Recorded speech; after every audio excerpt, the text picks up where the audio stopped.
The latest on the storm for you here. I'm with all the storm team meteorologists in the Weather Center right now as we take a look at pictures coming back in for us here. This is in the Dunbar area, and all of our meteorologists, as I said, are looking at this shot with me right here. This is in the Tudors area.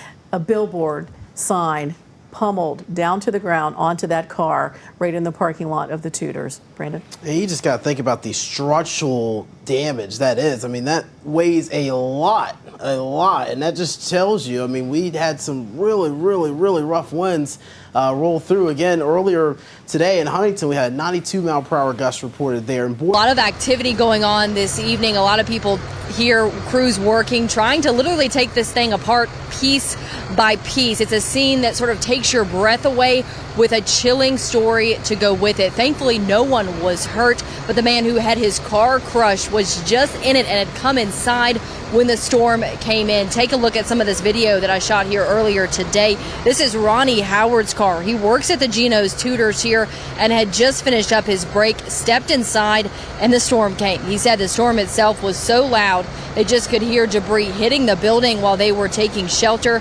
Then his co-workers came in and told him the billboard had fallen on his car. No one was injured, but still a giant mess that still has Fairlawn shut down and likely will for the next few days. Look at that. It's a tin can. No repair can fix that. It's total gone.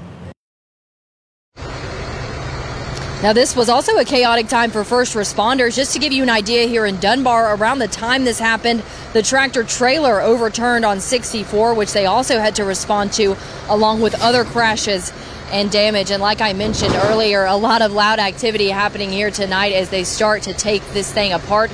Just a few moments ago, a crew came in and actually lifted part of the billboard up so they could get the car out from underneath it. So the car has since been towed away here tonight, but this will be a mess for a while. I'll tell you, the rain just lifted in the last couple of minutes, and it's quiet here, but now crews are starting to wake up and work on these recovery efforts of the area. Now, I want to show you, I'm not sure if you can see behind me, but this was where a billboard completely just collapsed and took over the entire road here in Dunbar. Just a scary scene, taking your breath away when you see it. Again, the giant billboard that usually towers above the Geno's and Tutors that can be seen from I-64 is now on Fairlawn Avenue in Dunbar. Now, take a look at this footage. This car was completely crushed. Now, luckily, nobody was hurt. In fact, the owner of the car, Ronnie Howard, had just stepped out before the billboard came down. Now, Howard told us that he works at the Geno's Tutors here and had just finished up his break stepping inside as this storm came through. And he said the storm itself was so loud that they could hear debris hitting the building while they were taking shelter. Very scary there. And then his coworker came in and told him that the billboard had just fallen on his car. Now, just a giant mess right here in the Fairlawn Avenue area, as they have shut it down and likely have for the next few days.